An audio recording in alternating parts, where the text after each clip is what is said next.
Sound check. Nandiyan na po ang lahat na magsipasok upang tayo ho ay magsimula sa ating gawain ng pagsamba. Habang tayo ho ay dumadako sa ating mga lugar, muli paalala ho sa mga magulang ng mga bata. Very much welcome ho ang mga bata sa loob ng bahay-sambahan. And very much welcome din ho ang pagpapaalala, disiplina ng mga magulang sa mga bata upang matutunan nila ang magandang behavior sa loob ng bahay-sambahan. Ilang mga announcements and reminders po muna at pagbati para sa atin hong mga kapatiran. Nasa na yun? Ayun. November 5, today pala, o nga pala, ngayon mismo ay birthday po ni Brother Carlo Dinong. Happy birthday po, Brother Carlo. So, salamat ho sa masarap na pansit. Ano? And then, belated happy birthday po kay Sister Kathy noong November 3. And then, kay Marcos kahapon, tama? Happy birthday, Marcos. 3 years old na si Marcos. So, purihin ng Panginoon sa biyaya niya. Meron pa ho bang magba-birthday ngayong linggo? Ngayong linggo na ito ng Nobyembre, wala na. So, happy birthday and belated happy birthday ho sa atin hong mga kapatiran. Ilang hong mga mabilis na announcements mamaya ho. Parte ng ating gawain ng pagsamba, tayo magdadaos ng Lord's Supper. Dahil sa dating paalala sa mga magulang ay pakausapin nyo na agad ang inyong mga anak na pagdating sa Lord's Supper, ay hindi sila maaari mo, liban na lang kung sila ay ligtas na at sumunod na sa tubig ng bautismo.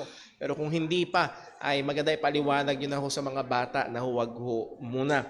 And then also, ang ating hong gawain mamayang hapon ay may kakaibang schedule. Ang ating hong prayer meeting ay alas 2 at ay matatapos ng alas 3 at pagdating ho ng alas 3 tayo itutulak patungo sa JCBC Pandi. So yun hong mga available at sana ho may magkasama-sama ho tayo. Naganda ho sila na makasama ho tayo doon. Doon ho gaganapin ang atin hong second service. At nawa ho ay, so sa madaling salita, wala hong gawain dito mamayang hapon at doon ho gagawin sa JCBC Pandi. Kung ang problema niyo ho ay sasakyan, makipag-usap ho kayo sa akin para maiayos ho natin. Meron tayo ilang mga kapatiran na pupunta roon na may mga sasakyan din ho naman.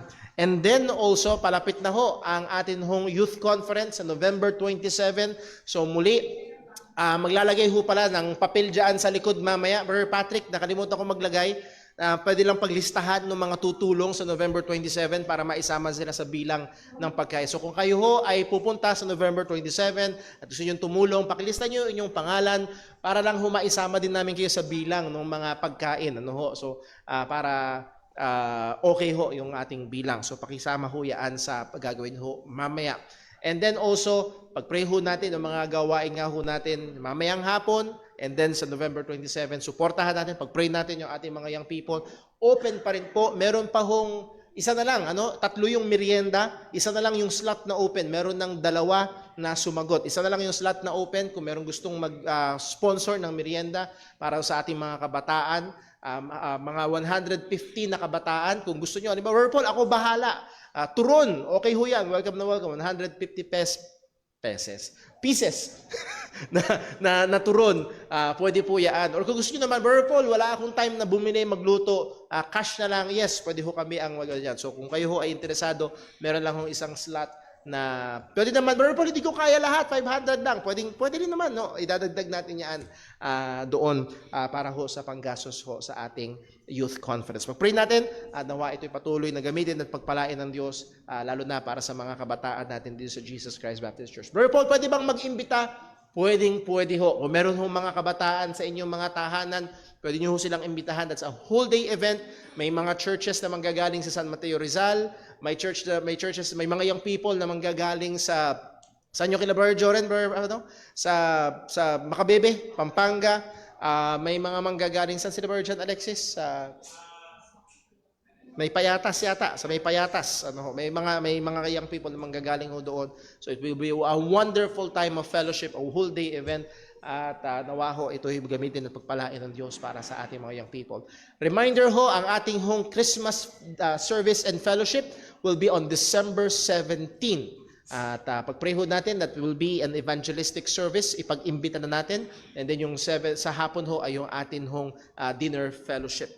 And also, pag-pray din ho natin, pagplanuhan nyo na, December 24 and December 31 ay parehong Sunday at alam ko ho, maaaring yung iba ay may mga reunions, may mga lakad, pero I would like to encourage you to isama nyo sa pagpaplano ang pagpaprioritize ng Lord's Day.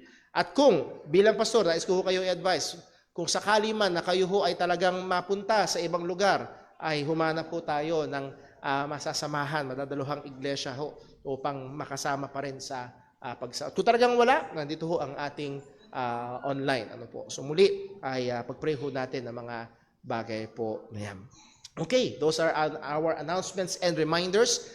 Dadako ho tayo ngayon sa ating paghahanda sa pagsamba at magkaroon tayo ng sandali ng tahimik na pananalangin. Hingin natin ng tulong, gabay at pagsiyasat ng Diyos sa atin upang tayo maging handa sa pagsamba sa Kanya sa Espiritu at katotohanan.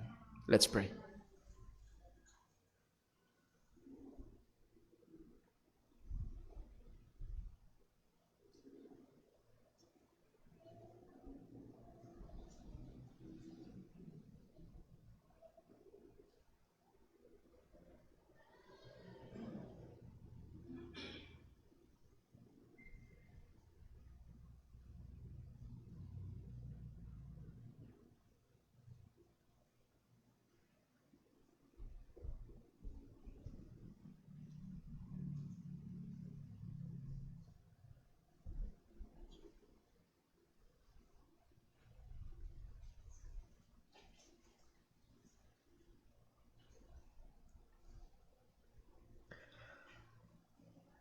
Tayo po ay sama-samang manalangin. Ang naming Diyos, aming Ama sa langit, aming pinupuri at pinapasalamatan ka, O Diyos, tunay, Ikaw ay dakila at marapat lamang dakilain. Ikaw na may lalang ng lahat ng bagay at patuloy na nagsusustento sa lahat ng iyong mga nilikha. Maging ang aming bawat hininga, Panginoon, ay galing sa iyo. Lalo't higit, Panginoon, salamat hindi lamang sa buhay at kalakasan, kundi sa buhay na walang hanggan, na iyong pinagkaloob sa pamamagitan ng iyong bugtong na anak, ang aming Panginoong Hesukristo, na siyang namatay para bayaran ang aming mga kasalanan at muling nabuhay upang kami ay maging mga anak mo. Salamat, O Diyos, sa mga katotohanan ito. At ngayon sa daling ito, O Diyos, sa aming hinihiling na tulungan mo nawa kami. Nais naming purihin ka. Nais naming sambahin ka. Nais naming itaas ang iyong pangalan. Pero Panginoon, nalalaman mo na kami mahina.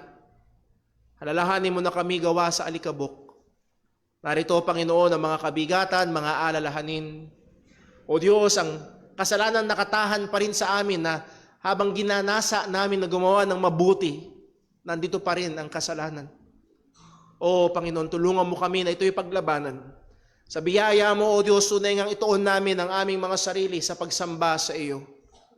Ingatan mo kami, O Diyos. Patawarin mo kami sa manumang mga kasalanan, O Diyos, sa masumpungan mo sa amin.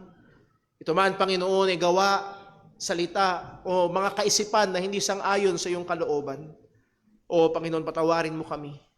At tunay nga lahat ng aming gagawin namin ngayon, sa aming pagkakaloob, sa aming pagbabasa ng iyong salita, pangangaral ng iyong salita, pag-aawitan, pananalangin, lahat nawa ng ito, Panginoon, ay maging mabangong samyo sa iyong harapan at maging kaluwalhatian sa iyong pangalan. Panginoon, kami nagmamakaawa sapagkat alam namin sa grupong ito, Panginoon, ay meron pa rin mga hindi ligtas. Kami, Panginoon, ay may mga kapamilya na wala pa sa pananampalataya. Magdalang habag ka, Panginoon. Magligtas ka nawa, O Panginoon. At salamat sapagkat alam namin na sa iyo, O Diyos, ay walang imposible. Na kahit ang pusong bato, Panginoon, ay pwede mong buksan at dalhin kay Kristo. Salamat po sa mga katotohanan ito. Maluwalhati ka nawa sa aming kalagitnaan. Dalangin namin sa ngalan ng aming Panginoong Hesukristo. Amen. Tayo po gusto yung lahat at tayo po umawit sa Panginoon.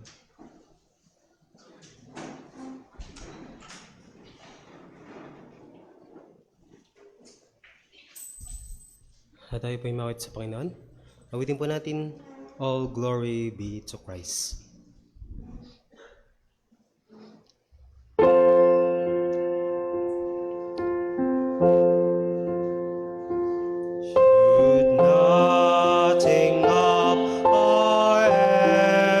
Stand no sea survive unless the Lord has raised the house in vain, its builders strive.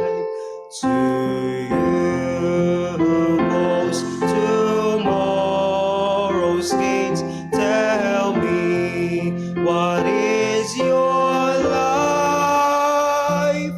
Amidst it vanishes at dawn. All glory be to Christ. All glory be to Christ our King. All glory be to Christ. His rule and reign will ever sing. All glory be to Christ. His will be done, His kingdom come on earth as is above. Who is Himself our daily bread? Praise Him, the Lord of love. Let living waters satisfy the thirsty without price. Come eat of Him, our living bread. All glory be to Christ. All glory be to Christ our King. All glory be to Christ. His rule and reign will ever sing. All glory be to Christ. When on the day the great I am, the faithful and the true, the Lamb who was for sinners slain is making all things new. Behold, our God shall live with us and be our steadfast light, and we shall learn His people be. All glory be to Christ. All glory be to Christ our King. All glory be to Christ. His rule and reign will ever sing. All glory be to Christ.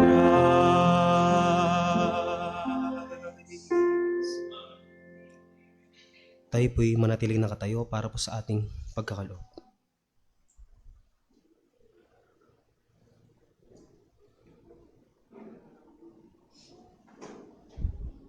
Good morning muli mga kapatid.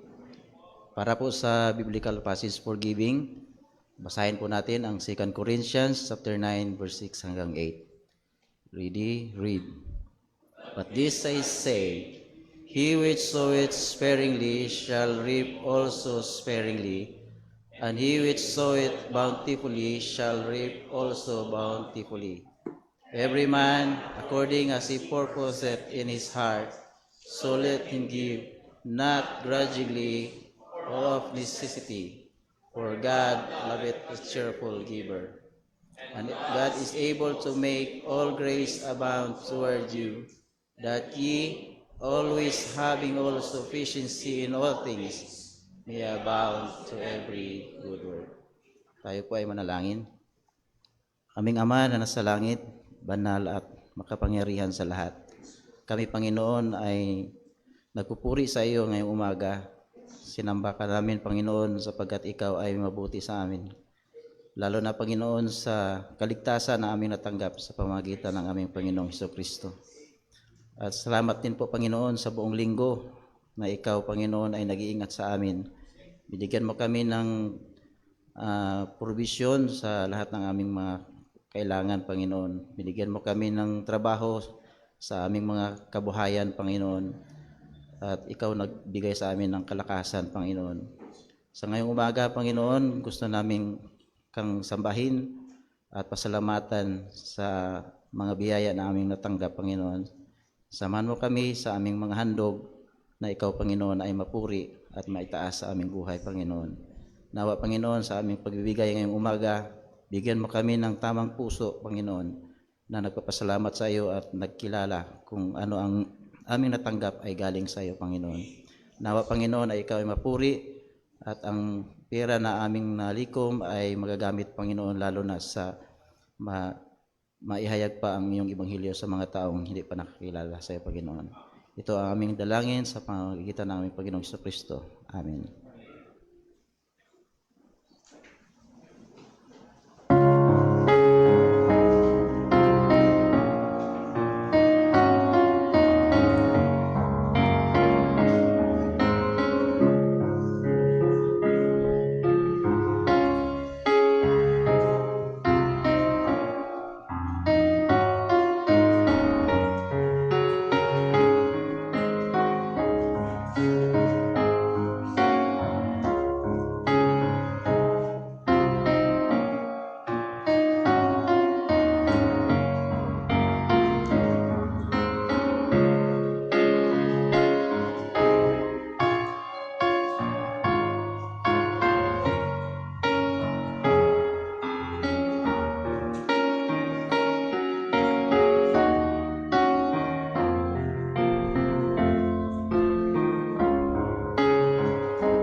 Muli po tayong mawit sa Panginoon. Mawitin po natin, Battle Hymn.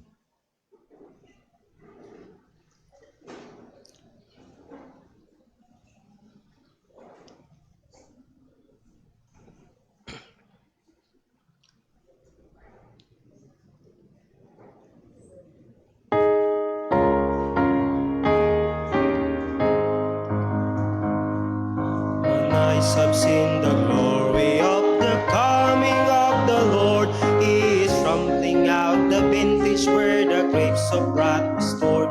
He had lost the faithful lighting of His treble sweet sword. His truth is marching on. Glory, glory, hallelujah. Glory, glory, hallelujah. Glory, glory, hallelujah. His truth is marching on. I have read the very gospel in my son's blooded seal. As I deal with my anointed soul, with you my grace shall deal. Let our Savior born of woman cross the serpent with his seal, since God is marching on. Glory, glory, hallelujah.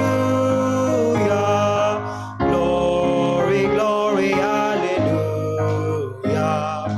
Glory, glory, hallelujah. His truth is marching on.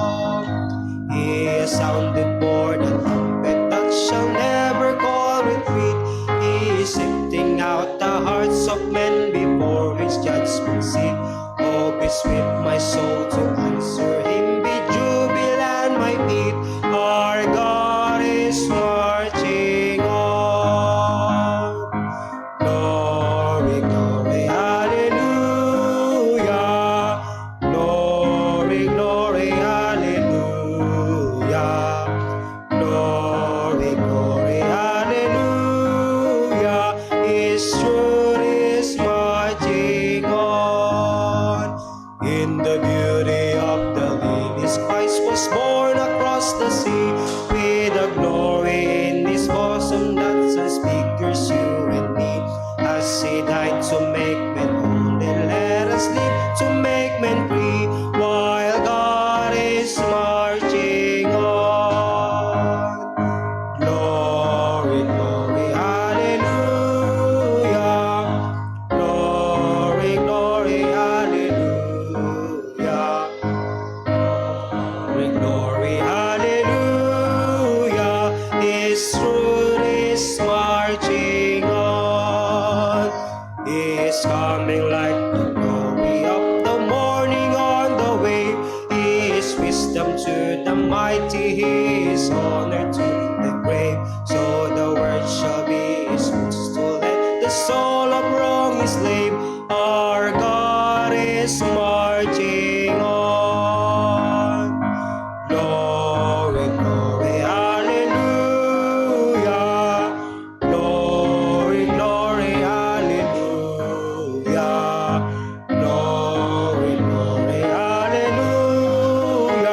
His foot is marching on. Inaanyayahan ko po na lahat na magsitayo para po sa pagbasa ng salita ng Diyos.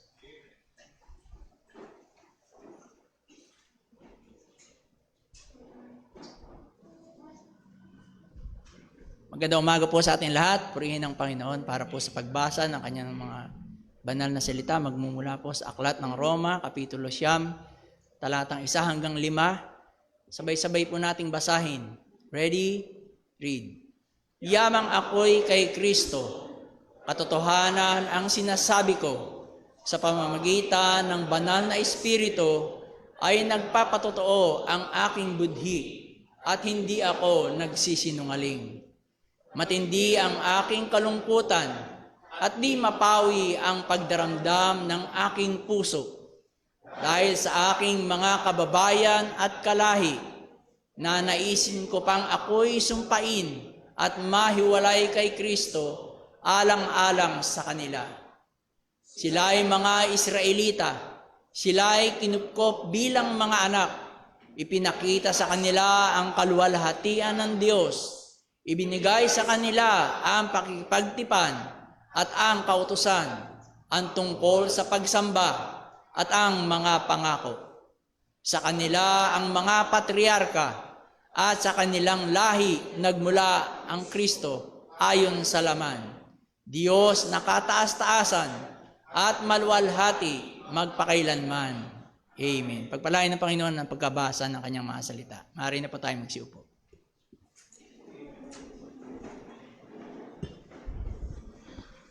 Purihin po ang pangalan ng Panginoon, tayo ho ay dadako sa ating pag-aaral ng salita ng Diyos.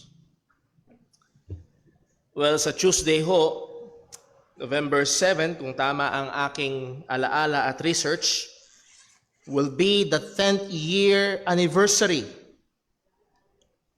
ng pinakamalakas na bagyo na tumama sa Pilipinas. Maaaring naalala niyo ho kung nasaan kayo nung time na yun, ang Typhoon Haiyan or kilala sa ating bansa na si Typhoon Yolanda. Noong time na yon, ang maximum sustained winds at sangayon sa Wikipedia for 10 minutes, ganun katindi, 10 minuto na ang sustained winds niya ay 280 kilometers per hour. Ang speed limit sa NLEX, 100 kilometers per hour. Ang Typhoon Yolanda na ito ay nag-iwan ng $2.98 billion na damages at kumitil sa higit 6,300 buhay. At marami pa rin ang nawawala at hindi na nakita. Naalala ko pa rin ho yung eksaktong panahon na kung saan ako ay nagtatrabaho pa noon sa Amerika bilang chauffeur. Driver. At nakatayo ako sa airport ng San Francisco Airport, may hawak na pangalan, tinihintay yung mga big shot na lalabas sa airport. Naalala ko pa rin dahil hawak ko yung cellphone ko at naalala ko kung gaano kaganda yung araw. Napakaaliwalas. Ang California ay kilalang-kilala bilang sa pinakamaganda ang panahon sa AMED. That's why lalo na ang mga Asians ay nagsisiksikan sa California. Napakagandang panahon, clear blue sky, medyo mahalumigmig dahil November na noon, parating na ang winter time. Talagang napakagandang panahon. Pero at the same time, pinanonood ko online, yung lakas ng bagyo na humahagupit sa ating mga kababayan, yung mga bubong na lumilipad, yung daluyong na marami ang pinatay. Naalala ko pa ho, nung time na yon, sapagkat ako ay nagpapasalamat sa Diyos nung time na yon sa napakagandang weather o napakagandang panahon kung nasaan ako, but at the same time, habang ine-enjoy ko yung napakatindi at napakagandang panahon, ang aking puso ay nadudurog habang pinapanood ko yung napakasamang panahon at napakalakas na bagyo na tumama sa marami nating mga kababayan. Well, sa palagay ko ho, si Apostol Pablo is almost on the same nakalagayan habang binabasa natin ang Romans chapter 9 verses 1 to 5. Tayo ay dinala ni Apostol Pablo sa tugatog ng ganda at dakila ng kaligtasan na ginawa ng ating Panginoong Jesucristo. Sa Romans chapter 8, kung paanong ang banal na Espiritu ay nasa mga mananampalataya at kung paanong tayo ay dineklarang matuwid ng Diyos at kung paanong tayo ay namamagitan para sa atin ng ating Panginoong Jesus. Pinakita ni Apostol Pablo yung ganda, yung lakas, yung seguridad ng ating kaligtasan. Just for us to be recalled, sa Romans chapter 8 verse 31, ang sabi, what shall we say then to these things? If God be for us, who can be against us? He that spared not his own son, but delivered him up for us all, how shall he not with him also freely give us all things? I hope you remember yung mga katotohanan ito, that God is committed to see our salvation through, na isusupply niya ang lahat ng ating mga kailangan to persevere in the faith. Verse 33, who shall lay anything to the charge of God's elect? Sino pa ang successful na makapaghahabla? Ang sagot ay wala. Why? It is God that justifieth. Verse 34, who is he that condemneth? Sino makakahatol sa atin? Answer, wala. Bakit? It is Christ that died, yea, rather, that is risen again, who is even at the right hand of God, who also maketh intercession for us. Namatay si Jesus at muling nabuhay, at ngayon nasa kanan ng Ama at namamagitan para sa atin. Verse 35, who shall separate us from the love of Christ? Answer, nothing and no one can separate us from the love of Christ. Shall tribulation or distress or persecution or famine or nakedness or peril or sword? No. Verse 36, as it is written, for thy sake we are killed all the day long. We are counted as sheep for the slaughter. Nay, in all these things we are more than conquerors. Not because of our own might, hindi dahil sa sarili nating lakas, but through Him that loved us. Verse 38, for I am persuaded that neither death, nor life, nor angels, nor principalities, nor powers, nor things present, nor things to come, nor height, nor depth, nor any other creature shall be able to separate us from the love of God which is in Christ Jesus our Lord. Isama man ng demonyo ang 1,000 laksa ng kanyang mga demonyito, wala silang maaagaw kahit isang tupa ni Kristo. Wala makakapaghiwalay sa atin sa pag-ibig ng Diyos. So muli, napakadakila, napakagandang kaligtasan. And I could just imagine si Apostol Pablo na talaga nag-uumapaw sa galak, sa tuwa, sa pagpupuri sa Diyos. And I hope we also. Pero kagaya nga nung sinabi ko kanina, habang ini-enjoy ko yung magandang weather noon sa California, nababagbag naman ang damdamin ko sa kalagayan ng ating mga kababayan. At habang sinasabi ito ni Apostol Pablo, ibinaling niya ang kanyang tingin sa kanyang mga kababayan. Ang kanyang puso at kaisipan ay pumunta sa kanila, sa kanyang mga kapwa Hudyo, At dito sinaysay niya na meron siyang dakilang kabigatan at tuloy-tuloy na kalungkutan. Ang mensahe na pag-aaralan ho natin ngayong umaga ay ito: the great joy and security of our salvation should be an effective fuel for a great burden for the spiritual state of the lost. Ang dakilang kagalakan at seguridad ng ating kaligtasan ay dapat maging epektibong panggatong para sa dakilang kabigatan para sa espiritual na kalagayan ng mga hindi ligtas. Manalangin po tayo. Panginaming Diyos, aming Ama sa langit, kailangan namin ng iyong pagkilos. Oo, Panginoon, kailangan namin ng iyong paggawa sa aming mga puso. Tulungan mo kami, O Diyos, na magkaroon ng kaparehong kabigatan. Tulungan mo kami na tumingin sa mga tao at ikonsidera ang kanilang spiritual na kalagayan. O Panginoon, tulungan mo kami na tignan ang aming mga anak.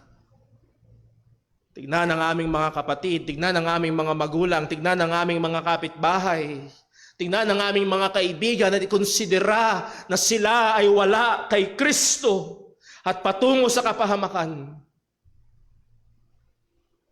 At ilagay mo sa puso namin ang bigat at kalungkutan. At ito ang magtulak sa amin upang lalo pang maging masipag, seryoso sa paghahayag ng Ebanghelyo. O Panginoon, maawa ka sa amin. Maawa ka sa amin. Kailangan namin ng iyong pagtuturo, kailangan namin ng iyong biyaya. Baguhin mo kami. Tulungan mo kami. Dalangin namin ito sa ngalan ng aming Panginoong Hesukristo. Amen. Muli, the great joy and security of our salvation should be an effective fuel for a great burden for the spiritual state of the lost. Simulan ho natin sa Romans chapter 9, verse number 1. Ang sabi ni Apostol Pablo, I say the truth in Christ.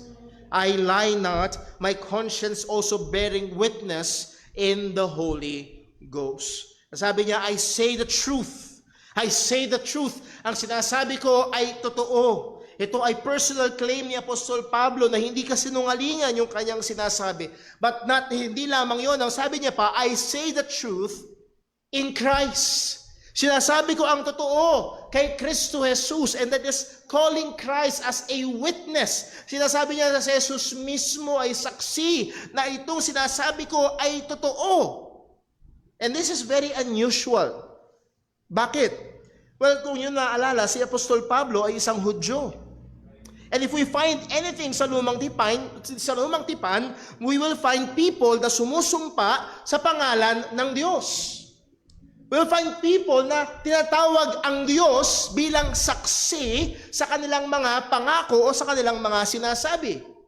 Just for an example, sa Genesis chapter 24 verse 1, ang sabi, And Abraham was old and well stricken in age, and the Lord had blessed Abraham in all things. And Abraham said unto his eldest servant of his house that ruled over all that he had, Put, I pray thee, thy hand under my thigh, and I will make thee what? Swear by the Lord, the God of heaven and the God of the earth, that thou shalt not take a wife unto my son of the daughters of the Canaanites among whom I dwell, but thou shalt go unto my country and to my kindred, and take a wife unto my son Isaac. So muli, ang punto ho dyan sa verse 3, ang sabi ni Abraham, doon sa nakalimutan ko tuloy yung pangalan ng pinakakatiwala niya, pero ang sabi niya, I swear by the name of the Lord. If you notice, all caps, capital L, capital O, capital R, capital D. Hindi nga lang reflected ho dyan sa ating screen. But pag all caps, ang tinutukoy doon is the name of God,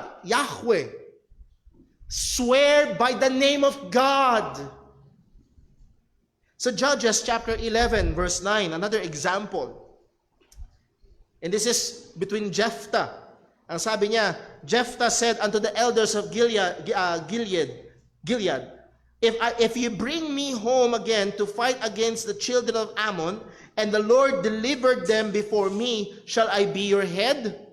Sa madaling salita, pag ako'y lumaban para sa inyo at manalo, ako ba ang magiging pinuno nyo?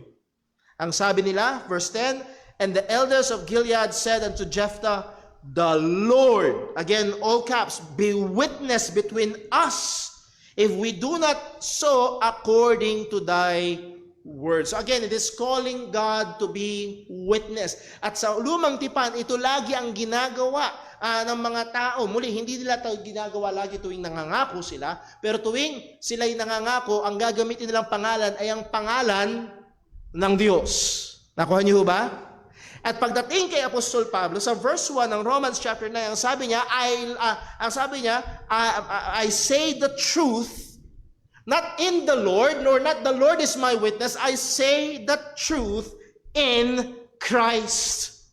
Dito natin makikita, nire-reflect nito ang mataas na pananaw ni Apostol Pablo kay Jesus, na sapat si Jesus para gumawa ng pangako at tawagin si Jesus sa saksi. Bakit? Sapagkat kinikilala ni Apostol Pablo na si Jesus ay Diyos.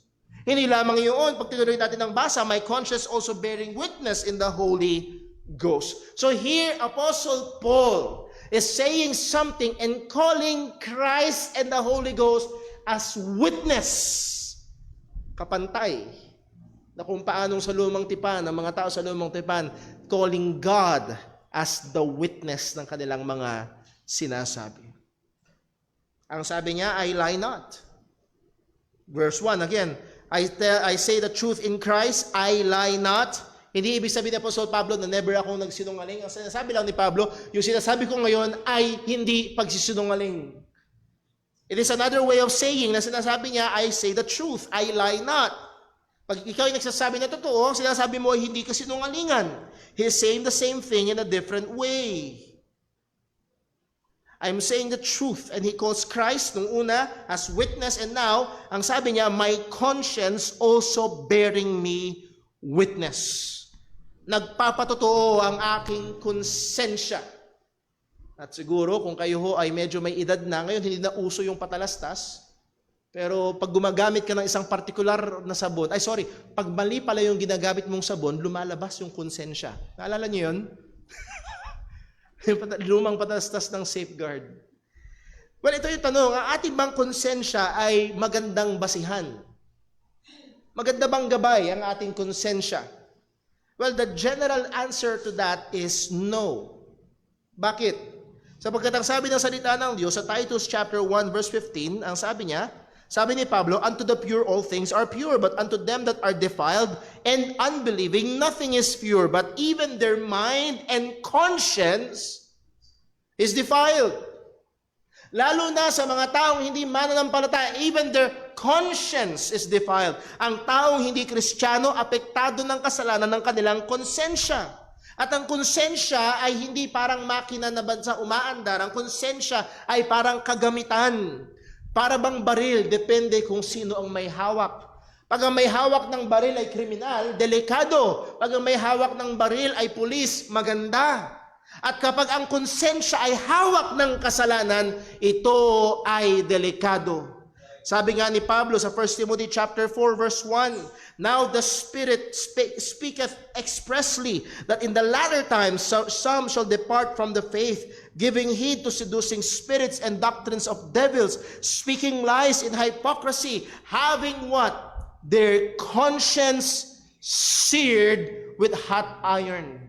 Again, kapag ang mga alipin noon, isa sa mga ginagawa sa mga alipin, sila hiniherohan. Yung, nakapanood na kayo nun sa mga pelikula, yung mainit na bakal, alimba, kung ano man yung letra na yon, idadampi sa kanilang balat, nag-glow, orange glowing yung bakal, at idadampi sa balat, at yun ay lilikha ng marka, at yun ay maglilikha ng peklat, at yun ay makapal, at ang punto noon, yun ay walang damdamin. Manhid sa madaling salita, makapal. Yung pag sinasabi mo sa tao, kapal mo naman. Hindi ka nakakaramdam. At merong mga tao na ang kanilang konsensya ay ganun.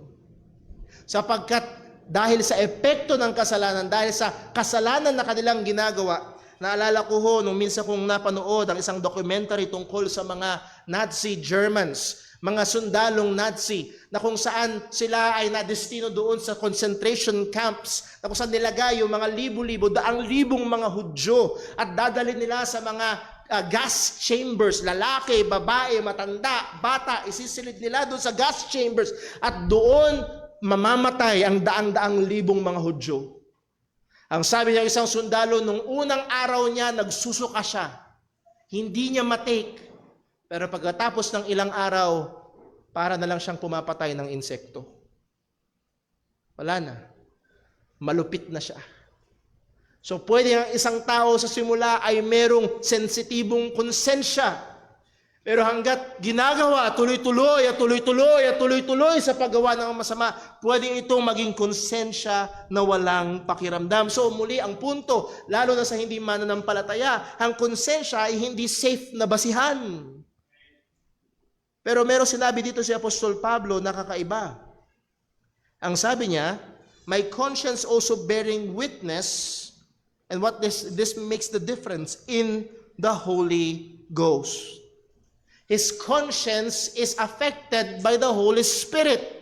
Wala na siya sa kalagayan na patay sa kasalanan. Hindi na siya apektado, hindi na siya alipin ng kasalanan, kundi nakatahan ng Banal na Espiritu at gumagawa ang Banal na Espiritu sa buhay ni Apostol Pablo, sa konsensya ni Apostol Pablo. So ito'y konsensya ng isang taong pinanganak ng muli. Konsensya ng isang taong maliwanag na ang salita ng Panginoon. Isang konsensya ng isang Kristiyano. At sensitibo na sa katotohanan ng Panginoon. Now, just a sidetrack, how do we develop a spirit-ruled conscience? Well, ito ay una at pinakamagandang kaparaanan ay ibabad natin sa katotohanan at salita ng Diyos. Kung ang isang taong babad sa kasalanan, ang konsensya niya ay nagiging manhid. Ang isang taong babad sa salita ng Diyos, ang kanyang konsensya ay nagiging sensitibo. Ang sabi sa Psalm 119 verse 104, through thy precepts, sa pamamagitan ng mga kautusan ng Diyos, I get understanding. Therefore, what? I hate every false way. Sana makuha niyo ho, it is directly connected yung pagkaunawa ng salita ng Diyos. Ngayon, mamumuhi ka sa mga paraan na mali at masama. At maniwala kayo mga kapatid, may mga bagay na dati okay lang kay Brother Paul. Pero nung habang natututo ng salita ng Diyos, hindi na okay. Lumalago, natututo. Psalm 119 verse 128, ang sabi, therefore I esteem all thy precepts concerning all things to be right. I hate every false way. So how do we develop a spirit-ruled conscience? Sa pamamagitan ng mga kautusan ng Diyos, sa pamamagitan ng mga katotohanan ng Panginoon. Muli, balik tayo sa Romans 9 verse 1, I say the truth in Christ, I lie not, my conscience also bearing witness in the Holy Ghost. And this kind of speech ay hindi bago kay Apostol Pablo. Let's just give some examples. Halimbawa, sa pagbukas pa lamang ng book of Romans, Romans chapter 1 verse 9, ang sabi ni Pablo ito, Romans 1:9, for God is my witness. So here he is calling God to be the witness, whom I serve with my spirit in the gospel of his Son, that without ceasing I make mention of you always in my prayers. Another one sa Galatians chapter 1 verse 20. Ang sabi ni Pablo sa Galatians 1:20, now the things which I write unto you, behold, before God I lie not. So this is not an unusual thing kay Apostol Pablo. Nevertheless, gusto ko makita ho natin na hindi sa lahat ng sinasabi ni Pablo, tinatawag niya ang Diyos na saksi. Ito pa rin ay medyo madalang na ginagamit ni Apostol Pablo. So narito ang aking gustong paalala ho sa bawat isa. Huwag tayong maging mabilis sa paggamit ng ganitong lengguwahe. Oh, be very careful. Be very careful. It does not make you more spiritual, but it makes you more liable. Nakuha niyo ho? Baka mamaya kasi, oh yeah, may example tayo kay Apostol Pablo, edi gagayahin ko tuwing mangungutang ka. Saksi ang Diyos, babayaran kita sa katapusan.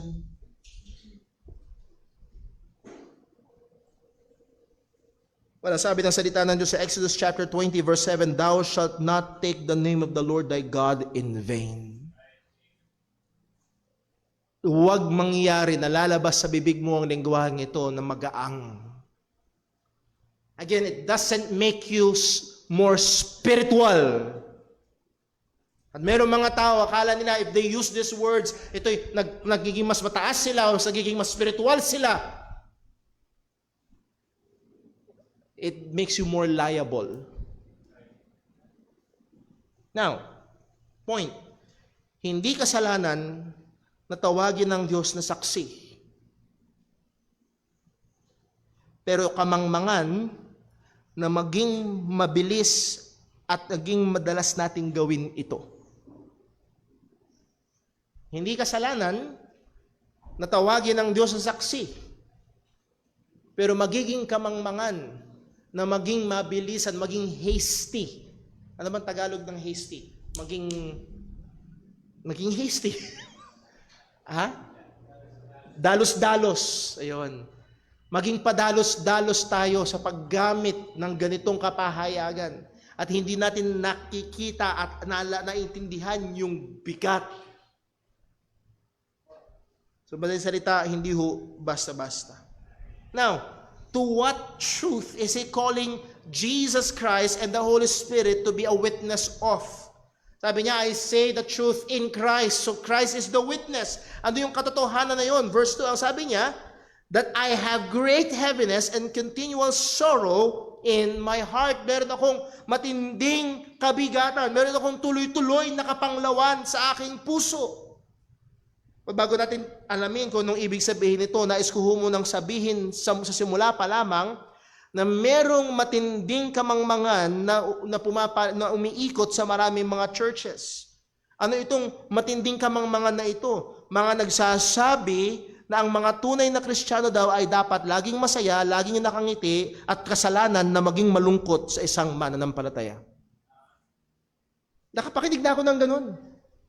Kapag Kristiyano kang totoo, dapat lagi kang masaya. Kapag Kristiyano kang totoo, dapat lagi kang nakangiti. Oy, nakasimangot ka ba? Ang sama ba ng Diyos? Kasalanan pag ikaw ay malungkot. Well, tell that to Apostle Paul. Great heaviness, continual sorrow. So, hindi kasalanan na maging malungkot. At mali na sabihin na pag Kristiyano ka, dapat lagi kang masaya. Pag lagi kang nakangiti, baka may problema ka.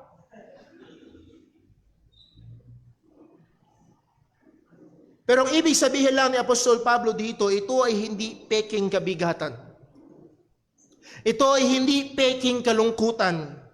Ito ay totoo, ito ay nanonood, ito ay nasa kanya. Sabi niya, in my heart, I have great heaviness and continual sorrow in my heart, in the deepest of my being, sa pinakaibuturan ng aking pagkatao, in my very core, it affects Him. Itong matinding kabigatan na ito, itong matinding kalungkutan, tuloy-tuloy na kalungkutan ito, ay umeepekto sa pinakaibuturan ng kanyang damdamin, umeepekto sa kanyang mga gawa, umeepekto sa kanyang kaisipan, umeepekto sa kanyang pagpaplano, umeepekto sa kanyang mga aktibidad. And as we will see later, tignan natin sa Romans 10 verse 1, umeepekto sa kanyang panalangin. Ang sabi niya sa Romans 10:1, Brethren, my heart's desire and prayer to God for Israels that they might be saved. So itong matinding kabigatan na ito, itong tuloy-tuloy na kalungkutan na ito, ay may epekto sa kanyang desire. May epekto sa kanyang prayer life. May epekto sa kanyang aksyon. Kung mapapansin niyo ho, sa Book of Acts, isa sa mga unang pinupuntahan ni Pablo pag dumating siya sa isang lugar, una niyang pupuntahan ay yung mga synagogues. Pupunta muna siya sa mga Hudyo. Dahil ganun kabigat. Hindi ito peke, ito ay totoong kabigatan. So muli, great heaviness and continual sorrow. Pero ito rin ang lalaki, ito rin ang apostol na nagsabi na tayo dapat maging magalakin sa Panginoon. Ang sabi niya sa 2 Corinthians, ang sabi niya kung niyo naalala sa Philippians, rejoice in the Lord always, and again, I say rejoice. So itong tao na rejoice in the Lord always, ay ito rin yung taong may continual sorrow. And both can be true in a single Christian. Na meron kang, yes, may kagalakan ka kay Kristo. But at the same time, may kalungkutan ka.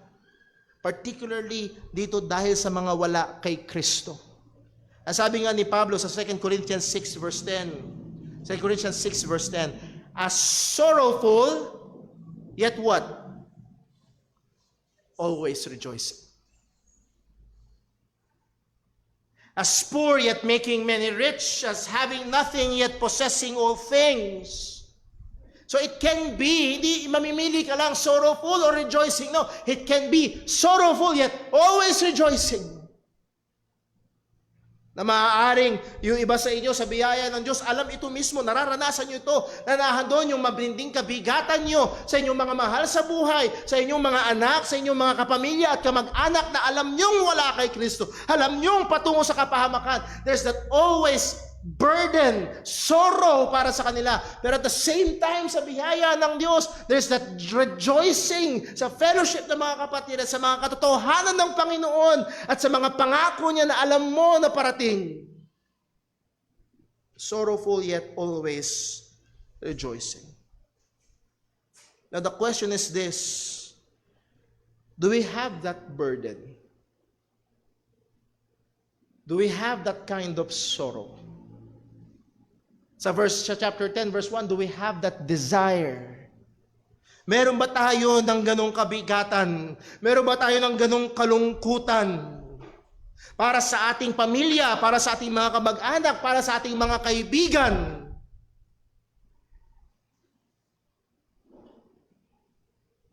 Mangyayari lamang ito kapag tinignan natin sila at kinonsidera natin ang kanilang spiritual na kalagayan. Subukan mong tignan ang iyong pinsan at ikonsidera mo saan siya patungo. Tignan mo ang iyong mga anak, ikonsidera mo sila ba'y ligtas? Tignan mo yung mga kaibigan mo sa eskwelahan, tanungin mo sa iyong sarili, sila ba'y ligtas? Patungo sila sa impyerno kung wala sila kay Kristo.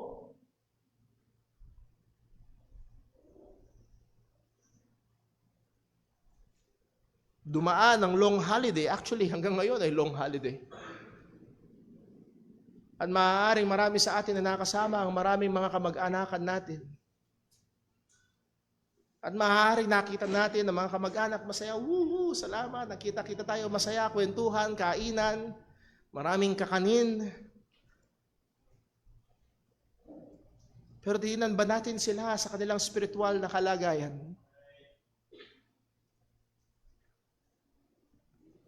Mga kapatid, sa biyaya ng Panginoon, naraparating ang isa pang holiday season. Maaaring meron tayong pagkakataon na makasama ang ating mga mahal sa buhay. Meron bang kabigatan? Meron bang kalungkutan? At mauuna akong aamin, kulang si Brother Paul. Higit sa malamang kulang tayong lahat. Ating hingin sa Diyos. Magmakaawa tayo sa Diyos, Panginoon, bigyan mo ko ng mga mata na nakakakita, hindi lamang sa pisikal na kalagayan ng mga mahal ko sa buhay, hindi lamang sa pisikal na kalagayan ng aking mga anak, kundi nakikita rin at kinukonsidera din ang espiritual nilang kalagayan. Oo, masaya akong kasama kayo, pero malungkot ako kasi wala kayo kay Kristo. Ito'y totoo. Sa kabila ng paniniwala ni Pablo na ang Diyos ay soberano, meron siyang totoong kabigatan at kalungkutan para sa mga wala kay Kristo. At ang kanyang susunod na statement ay totoo rin. Ang sabi sa verse 3. Verse 3, ang sabi niya, For I could wish that myself were accursed from Christ for my brethren, my kinsmen according to the flesh. Itong malalim na kabigatan, itong tuloy-tuloy na kapangalawan kay Apostol Pablo, gaano siya kaapektado? Ang sabi niya, for I could wish that myself were accursed from Christ. This is short of saying, this is saying na kung pwede lang, ako na lang ang patungo sa impyerno, ako na lang ang mahiwalay kay Kristo at sila maligtas. Muli, hindi ibig sabihin na pwedeng mangyari yon. No. Sapagkat maliwanag ang sinabi ng salita ng Panginoon sa John chapter 6 verse 39, ang sabi ni Jesus, and this is the Father's will, which He hath sent me, that all which He hath given me shall I lose nothing, but should raise it up again at the last day. Lahat ng binigay ng Ama kay Jesus, walang mawawala. So hindi pwedeng, Lord, pwede trade ako para sa kanila. Hindi uobra. Pero pinapakita dito ay yung matindi at lalim ng lungkot at bagabag kay Apostol Pablo na kung pwede lang. I have commented 3 Sundays ago, if you remember, when tinignan natin ang bird's eye view ng Romans chapter 9, makikita natin dito ang Christ-likeness ni Apostol Pablo.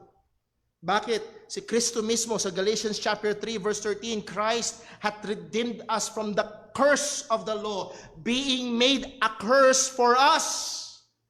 Him for us. As si Apostol Pablo sabi niya, pwede bang ako for them? Pero hindi pwede. Hindi pwede. For as it's written, curses everyone that hangeth on a tree. Sabi nga mismo ni John MacArthur, tingin niya, hindi niya pa nasabi yun kahit kailan ng seryoso, ng ganung kabigat. Pero makikita natin dito kung gaano ang pagkilos ng Diyos kay Apostol Pablo. Para daw kanino? For my brethren, my kinsmen, according to the flesh. Now, maaaring ito yung rason kaya sinabi ni Pablo sa verse number 1 na yung sinasabi niya ay totoo. Bakit? Kung yung maaalala, hindi maganda ang experience ni Apostol Pablo sa kanyang mga kalahi. Hindi all sunshine ang naging eksperyensya niya patungkol sa mga Hudyo. 2 Corinthians chapter 11 verse 26, ang sabi ni Pablo nung in-enumerate niya at iba't ibang mga kahirapan na kanyang pinagdaanan, ang sabi niya sa verse 26, in journeyings often, in perils of water, in perils of robbers, in perils by mine own countrymen. Nasa panganib ako mula sa mga sarili kong kababayan. Acts chapter 9 verse 23, napag-aralan natin with Brother Daryl, ang sabi, and after that many days were fulfilled, the Jews took counsel to kill him. Si Pablo. Sa Acts 14 verse 19, and there came thither certain Jews from Antioch and Iconium who persuaded the people, and having stoned Paul, drew him out of the city, supposing that he had been dead. Mga Hudyo, hinikayat yung mga tao, batuhin natin si Saulo, batuhin natin si Pablo. At akala nila patay na si Pablo, tinapon nila sa labas ng bayan. Acts 20 verse 19, serving the Lord with all humility of mind and with many tears and temptations, which befell me by the lying in wait of the Jews. Yung lying in wait, walang iniwan yan sa leon na nakahintay, naghihintay lang. Oh, tonight. Hindi sila friends sa madaling salita. Hindi maganda ang layunin ng mga Hudyo kay Pablo. Kung pwede lang papatayin nila at pinagpaplanuhan nila na patayin si Pablo. Pero sa kabila ng lahat ng iyon, meron akong malalim na bigat at tuloy-tuloy na kalungkutan para sa kanila. What a statement. With all these experiences from his fellow Jews, meron pa ring totoo at malalim na kabigatan si Apostol Pablo para sa kanila. At enumerate ni Apostol Pablo, sino ba itong mga Hudyo na ito? Sino ba itong mga Israelitang ito? Verse 4, who are Israelites? Sino yung mga Israelita? to whom pertaineth the adoption. Paul made it clear, sila yung mga Israelita, enumerate ni Apostol Pablo ang mga privileges na meron ng isang Hudyo. Not economical, not political privileges, but spiritual privileges. Ano yung mga spiritual privileges nila na ito? Ang sabi ni Pablo, to whom pertaineth the adoption. Sa kanila ang pag-ampon. Sila ang grupo ng mga tao na unang tinawag sa Biblia na mga anak ng Diyos. Ang sabi ng Diyos sa Exodus chapter 4 verse 22, and thou shalt say unto Pharaoh, inutusan ng Diyos si Moses, Moses, punta ka kay Pharaoh, at yung sasabihin mo kay Pharaoh, thus saith the Lord, Israel is my son, even my firstborn. Sila'y inampon ng Panginoon, sila'y mga anak ng Diyos bilang piniling bayan ng Panginoon. God called Abraham from a life of paganism. Kung yung naalala si Abraham, bago siya tinawag ng Diyos, siya ay isang taong sumasamba sa mga Diyos-Diyosan. Ang sabi sa Joshua chapter 24 verse 2. Joshua 24 verse 2. And Joshua said unto the people, thus saith the Lord God of Israel, your fathers dwelt on the other side of the flood in old time. Yung mga ninuno natin, sila ay nakatira sa other side of the flood in old time. Your fathers were on the other side of the old time. Even Terah. Sino si Terah? Tatay ni Abraham. And the father of Nahor. And they what? Served other gods. Si Abraham ay galing sa isang paganong background. At isang pagano na ito ay tinawag ng Diyos. Verse 23, and took your father Abraham from the other side of the flood and led him throughout all the land of Canaan and multiplied his seed and gave him Isaac. So muli, sila'y inampon ng Diyos. Walang iniwan yan sa atin bilang mga tao na hindi ligtas, hindi mananampalataya. Tayo pinili ng Panginoon at inampon tayo ng Panginoon. Pero narito ang pribilehiyo ng Israel. Out of all those pagans, pinili si Abraham at yung lahi ni Abraham. Not just adoption, but to them also pertained the glory. The glory, God's glory. Yung kaluwalhatian ng Diyos na ipinaranas, pinakita, yung mga himala at kapangyarihan ng Diyos sa saksihan ng mga Israelita. Hindi lalo na sa panahon na nahandun na yung templo. Sa 1 Kings chapter 8 verse 10, anong sabi? 1 Kings 8 verse 10. And it came to pass then when the priests were come out of that holy place that the cloud filled the house of the Lord, so that the priests could not stand to minister because of the cloud, for the glory of the Lord had filled the house of the Lord. Doon sa templo sa Jerusalem, bumababa yung tinatawag na Shekinah glory, the cloud glory of God na nagkukuminang, hindi sila makapasok doon sa templo. Could you imagine? They are the only group of people na nakakakita at nakakaranas ng presensya ng kaluwalhatian ng Diyos. Anong pribilehiyo yun? And not just the glory, but also the covenants, yung mga tipan ng Panginoon. Ang sabi sa Genesis 17 verse 7, I will establish my covenant between me and thee and thy seed after thee and their generations for an everlasting covenant, to be a God unto thee and to thy seed after thee. And not just the Abrahamic covenant, we have the Mosaic covenant, the Davidic covenant, and so on. So yung mga tipan ng Panginoon, yung mga pangako ng Panginoon sa kanila. Ano pang pribilehiyo nila? The giving of the law. Sa Romans chapter 2, kung yung naalala, nung pinag-aaralan natin, anong isang malaking pagkakaiba? Ang mga Hudyo, nasa kanila ang kautusan ng Diyos. Sa mga Hentil, wala sa kanila ang kautusan ng Panginoon. Ang sabi sa Romans chapter 3, verse 1, what advantage then had the Jew? Or what profit is there of circumcision? Verse 2, much every way, chiefly, isa sa mga pangunahing advantage nila, because that unto them were committed the oracles of God. By the way, isa ho ito sa magandang basihan. Bakit hindi Quran? Bakit Scripture? Kasi unto the Jews, not unto the Muslims, were committed the oracles of God. Not just the giving of the law, the service of God. Isa pa ito sa pribilehiyo nila. Could you imagine? Mga kapatid, yung maging tagapagluto ka lang ng mayor, hindi ba ako kilala? Cook ako. Sa kitchen ni mayor.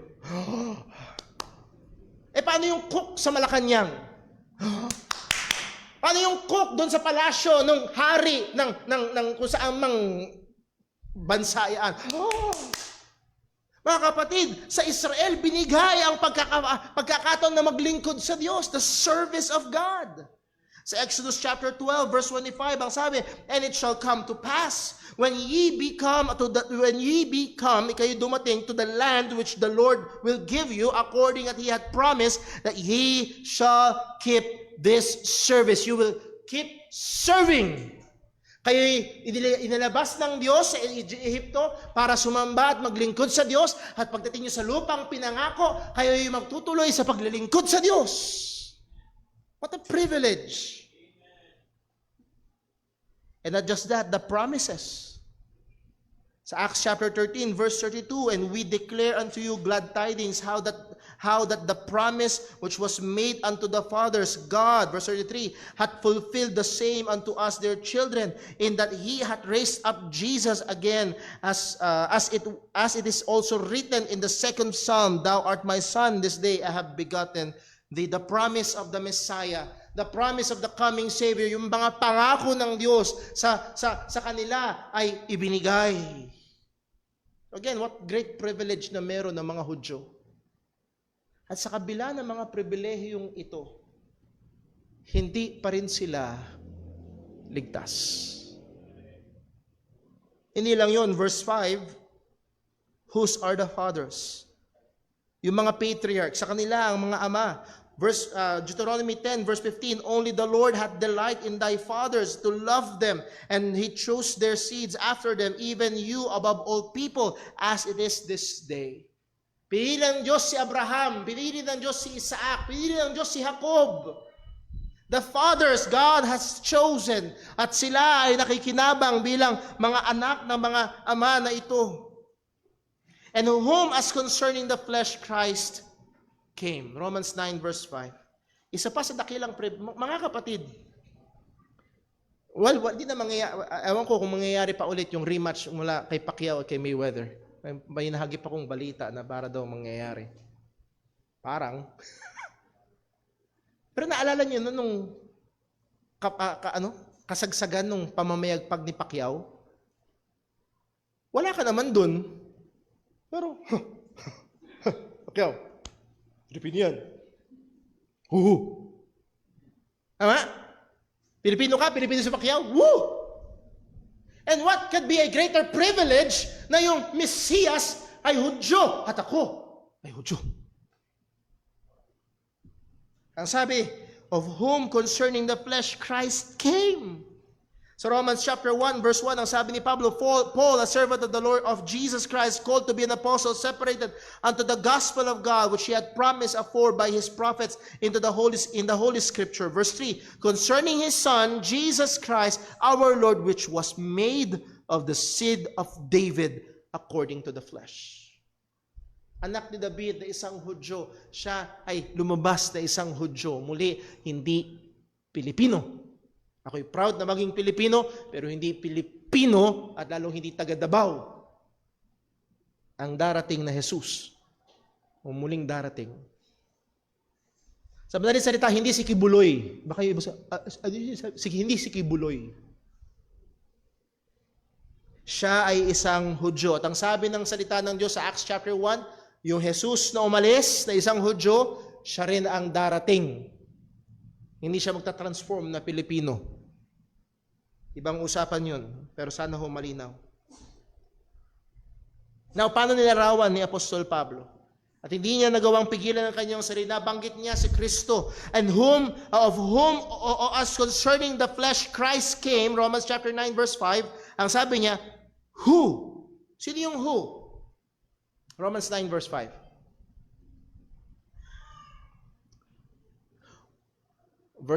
Romans 9 verse 5. Yes. Whose are the fathers, and of whom concerning the flesh Christ came? Who? Sino yung pronoun na who?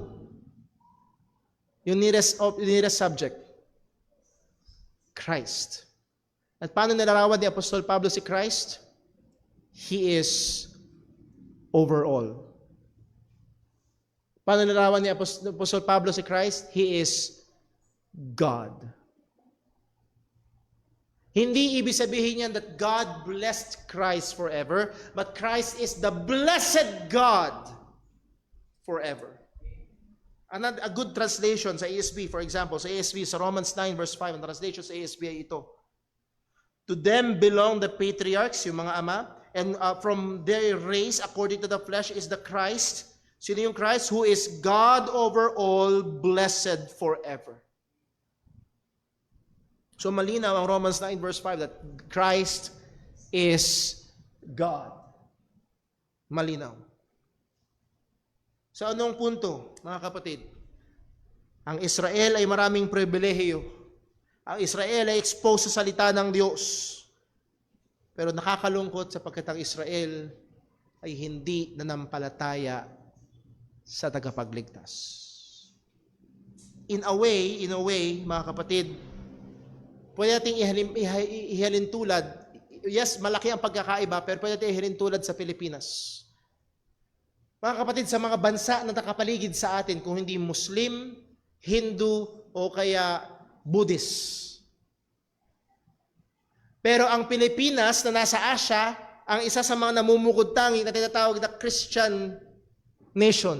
Though it's not Christian, but primarily a Roman Catholic nation. But the point is this, out of those many nations sa Asia, sa ating bansa namamayagpag ang Biblia, matinding usapan ang patungkol sa relihiyon. Namamayagpag at laging naririnig ang ebanghelyo. Merong kalayaang sumamba. We have this many privileges. Purihin ang Diyos. But at the same time, nakakalungkot na pag tinitignan natin ang ating mga kababayan. Yes, huwag tayong lumayo ang ating mga kaibigan, kamag-anakan, kapamilya. With all this exposure, ay wala pa rin sila sa pananampalataya kay Kristo. O mga kapatid, lalo na, huwag tayong lumayo dito sa ating iglesia. Isa ho sa mga malaking hamon ay ang mga bata na lumalaki sa church, na lumalaking naririnig ang ebanghelyo, na lumalaking tumatango sa ebanghelyo. Pero nakakalungkot, baka mamaya lumaki silang naririnig ang ebanghelyo, pero hindi sumasampalataya kay Kristo. Patuloy nating hingin sa Diyos na kagaya ni Apostol Pablo, magkaroon tayo ng malalim at kabigatan at tuloy-tuloy na kalungkutan para sa mga taong wala pa kay Kristo. Napakadakila ng kaligtasan. Napakasarap ng kasiguraduhan na meron tayo. Pero tunay nakakalungkot kung ang ating mga mahal sa buhay ay wala kay Kristo. Ano ang ating kailangan gawin? Patuloy tayo maging tagapaghayag ng ebanghelyo ng kaligtasan. Let's pray. Panginoon Diyos, aming Ama sa langit, salamat po. Salamat kay Apostol Pablo at salamat nakita namin naroon, Panginoon, ang matinding kabigatan at malalim na kalungkutan, tuloy-tuloy na kalungkutan, dahil sa espiritual na kalagayan ng kanyang mga kababayan. At muli, O Diyos, kami po ay nagmamakaawa. Bigyan mo kami ng puso. Bigyan mo kami ng mga mata na nakikita rin, O Diyos, at kinukonsidera din ang espiritual na kalagayan ng aming mga kababayan at mga mahal sa buhay. At nawa masumpungan, Panginoon, ang kabigatan at kalungkutan para sa kanilang spiritual na kalagayan. O Panginoon, tulungan mo kami, gamitin mo ang iglesyang ito, gamitin mo ang mga mananampalataya sa dakong ito, na maging masipag, tapat at matapang, na maging tagapangaral, tagapagbahagi ng ebanghelyo ng aming Panginoong Hesukristo. Hindi lamang sa pamamagitan ng aming mga bibig, kundi maging sa pamamagitan ng aming mga buhay. Salamat po. Gamitin mo yung mga salita patuloy sa amin upang patuloy kaming hubugin sa kabanalan. Dalangin natin sa pangalan ng aming Panginoong Hesukristo. Amen. Stay po tayong lahat. Tayo po umawit ng ating... stay po tayong lahat. Mantili po pala muna nakaupo. Sorry po. Hingin ko ho ang atin hong mga deacons. Andiyan si Brother Totoy. Available pa ba si Brother William? Wala na si Brother Alex, Brother Totoy. Siguro si Brother Daryl na lang. And then kung maaari, si Brother Jasnel. Para ho tumulong sa atin hong Lord's Supper. Ang Lord's Supper ho ay bahagi ng ating pagsamba sa Panginoon at tayo ko ho lang magbigay ng paalala na hindi ho ito katulad sa kinagisnan ho natin na basta pumila ka, okay na. Ito ho ay may kaseryosohan. Sapagkat ang sabi sa salita ng Diyos, kaya't kung ang sino mang kumain ng tinapay o uminom ng saro ng Panginoon, na di karapat-dapat ay magkakasala sa katawan at dugo ng Panginoon. So maaari pala na ikaw ay makibahagi dito pero nagkakasala ka pa. Bakit? Kung hindi ka karapat-dapat. Sa paanong paraan? Una, kung hindi ka ligtas. Kung ikaw ay hindi totoong Kristiyano, alam mo na hindi ka pa totoong mananampalataya ni Kristo, please, nakikiusap ako, kaysa magkasala ka sa Diyos, huwag. Huwag. Pangalawa, kung ikaw ay namumuhay sa pagsuway sa Panginoon, so ikaw ay namumuhay sa hindi pagsunod sa kanyang kalooban, particularly, una sa mga unang hakbang ng pagsunod sa kanya ay pagpapahayag ng kaligtasan mo sa pamamagitan ng pagsunod sa tubig ng bautismo. So kung ikaw ay Kristiyano na, ngunit hindi ka pa sumusunod sa tubig ng bautismo, tapos kung pakiusapan ka na huwag muna, ang una mong kailangan gawin ay sumunod sa tubig ng bautismo kung ikaw ay tunay ng mananampalataya. Now, kung sa biyaya na sinasabi mo, Brother Paul, ako'y Kristiyano na, at ako'y sumunod sa tubig ng bautismo, pero Brother Paul, may problema ako, may mga kasalanan ako sa buhay. Well, sinong wala? Kaya ang sabi ng salita ng Diyos sa 1 Corinthians chapter 11, verse number 28, datapwat siya sa atin ng taong kanyang sarili at saka kumain ng tinapay at uminom sa saro. Anong kailangan? Kailangan ng pagsiyasat. Anong kailangan? Kailangan ng pagsisisi. At kung ikaw ay isang mananampalataya at dumako ka sa pagsiyasat, pagsisisi, at sumunod ka na sa tubig ng bautismo, nais kitang anyayahan na ating sundin ang inutos na ito ng Panginoon na gawin natin. Ang pag-aalaala sa Kanya sa pamamagitan ng banal na hapunan. Tayo ho ay magkaroon ng sandali ng tahimik na pananalangin, ingatin ang pagsiyasat ng Panginoon sa atin at paghingi ng tawad sa ating mga kasalanan habang tayo ihanda sa pagtanggap ng banal na hapunan. Manalangin po tayo.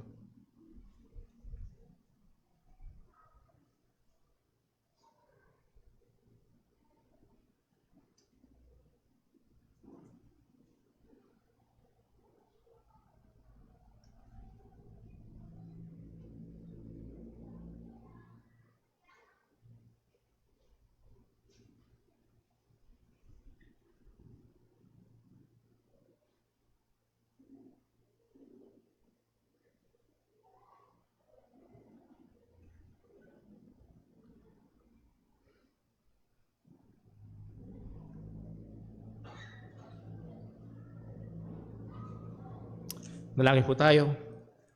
Panginoon naming Diyos, aming Ama sa langit, salamat po sa iyong salita at salamat sa pagkakataon na ito na pwede naming alalahanin sa pamamagitan ng tinapay at katas ng ubas ang ginawa mo sa pamamagitan ng aming Panginoong Hesukristo.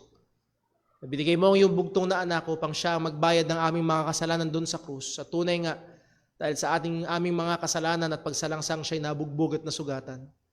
At ang parusa para sa aming kapayapaan ay sa Kanya na ipataw.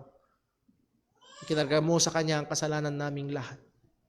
Lord, sa aming pakikibahagi sa banal na hapunan na ito, tulungan mo nawa kami na seryosong alalahanin, seryosong ikonsidera ang ginawang pagliligtas sa amin ng aming Panginoong Hesus. At ito'y lalong magpalalim ng aming pananampalataya at magpatindi ng aming paglilingkod para sa iyo. Salamat po. Pagpalain mo po ito sa ngalan ng aming Panginoong Hesukristo. Amen.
Sapagkat tinanggap ko sa Panginoon ang ibinibigay ko naman sa inyo, na ang Panginoong Hesus ng gabi siya'y pinagkanulo ay dumampot ng tinapay, na siya'y makapagpasalamat ay kanyang pinagputol-putol at sinabi, ito'y aking katawan na pinagputol-putol dahil sa inyo.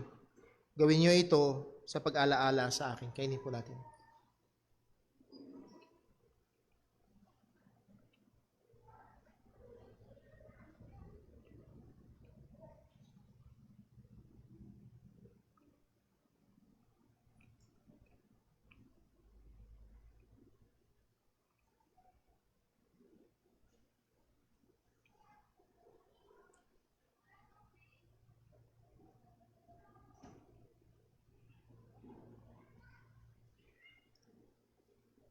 At gayon din naman, hinawakan ng saro pagkatapos na makahapon, na sinasabi, ang sarong ito ay bagong tipan sa aking dugo.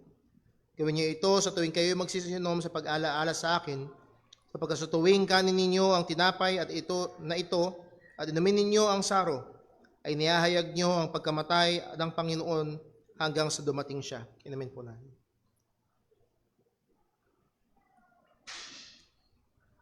Dalangin po tayo. Naming Diyos, aming Ama sa langit, muli aming pinapasalamatan ka sa iyong biyaya na sa amin nagligtas sa pamagitan ng pagkakaloob mo ng iyong bugtong na anak na siyang nagbayad ng aming mga kasalanan doon sa krus. Nagtigis ng kanyang dugo upang kami mahugasan at yung kanyang katwirang perpekto ang ibinihis sa amin upang kami maging katanggap-tanggap sa iyo. Nawa o Diyos, sa mga katotohanan ito ay patuloy naming alalahanin at ito'y patuloy na magtulak sa amin sa mas masigasig at mas masigla na paglilingkod, pamumuhay at mas mainit na pagmamahal sa iyo.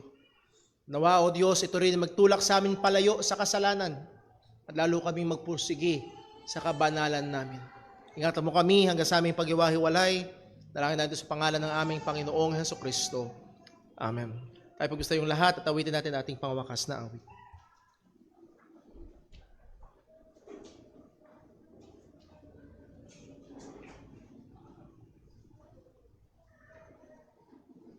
At tayo po yung makit sa Panginoon. Awitin po natin, praise Him, praise Him.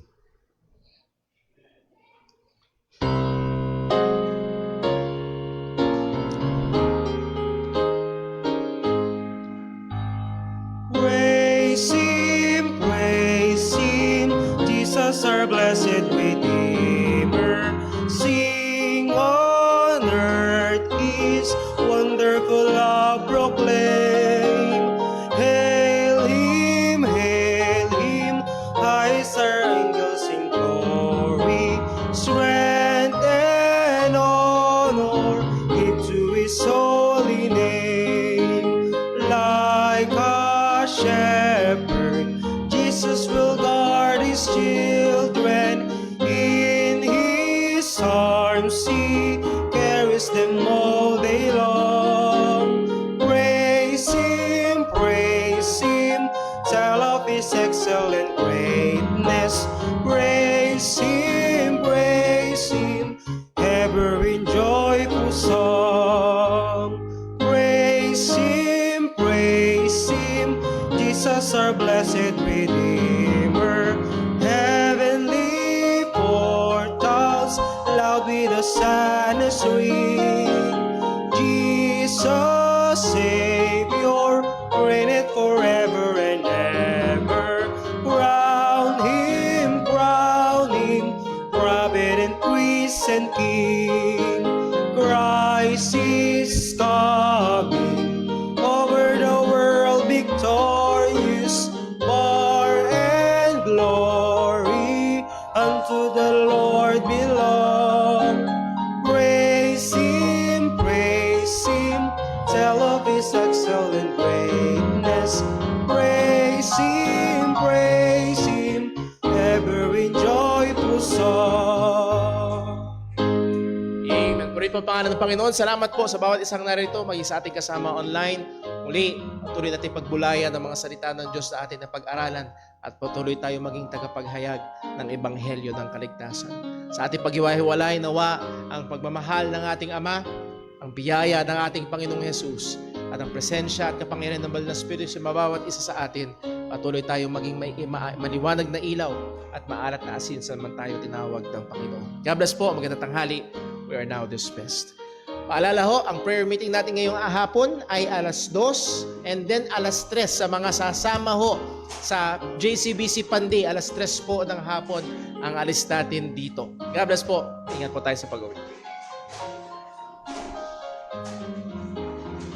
Is King.